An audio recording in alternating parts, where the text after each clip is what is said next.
I spent decades in the private sector before coming to Washington, D.C. I was part of for 12 years, part of a cloud computing company we started up in Bozeman, Montana.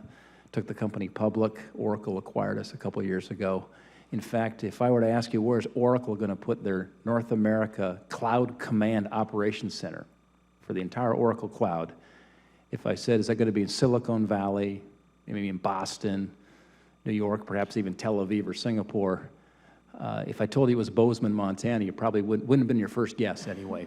And I think this is showing what's going on in technology today, where technology has removed geography as a constraint. And this nexus of a quality of life of rural America that we have, where the millennials say, I want to have my cake and eat it too. Yeah.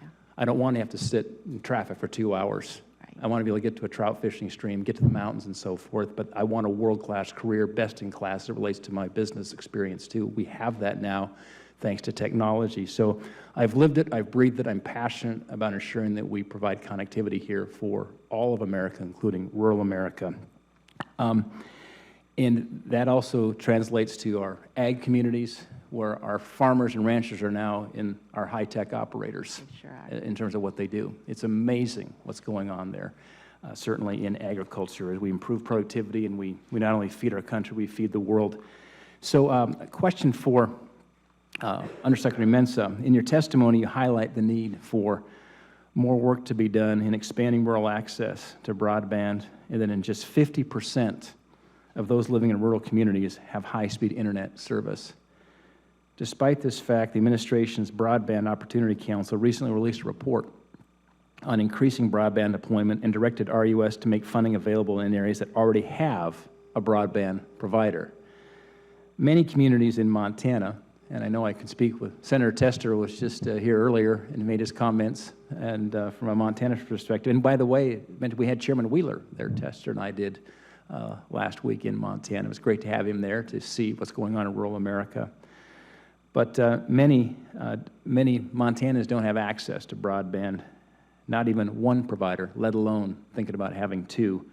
We should be focusing dollars, I think, on unserved communities, not just improving speeds for those who already have connectivity. So the question is, how is RUS going to avoid duplicative investment and make sure that funding is given to those who need it, who virtually have no connectivity at the moment?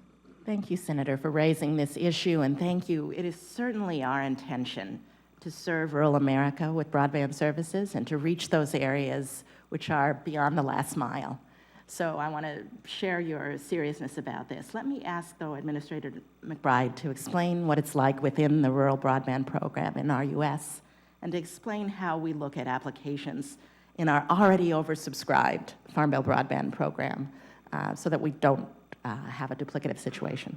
Well, thank you for the question, Senator. What the Broadband Opportunity Council overall was trying to look at was, there are some differences between the broadband availability in rural America versus urban in terms of high-speed internet. Mm-hmm.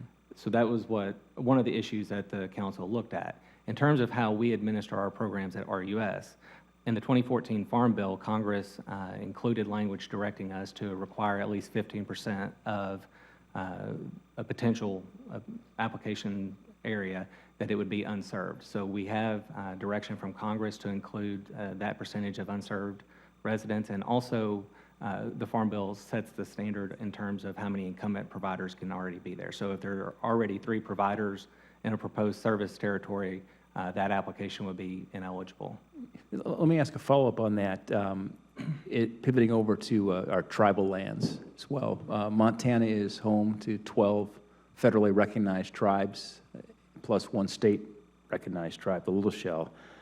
And thanks to the dedication of Montana companies like Triangle Communications, residents of the Rocky Boy and the Fort and Belknap Indian reservations have access to broadband for the very first time. However, the broadband access on tribal lands continues to be an issue. In fact, high-speed broadband on most tribal lands in Montana is virtually non-existent.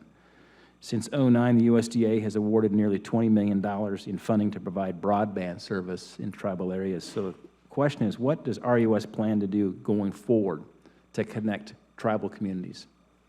Thank you for the question, Senator. We are trying to expand our outreach to tribal areas and help them understand the programs that are available to them and potential applications.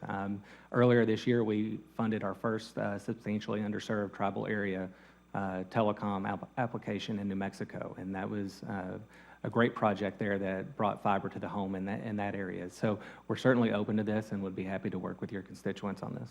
Yeah, and I'm out of time, but the last comment would be, I think these investments in broadband infrastructure, it's really investments in innovation. This is really an opportunity that we're seeing around our country that we can lead globally here. When I was running businesses there in Bozeman, Montana, I had an office in Tokyo and one in Sydney.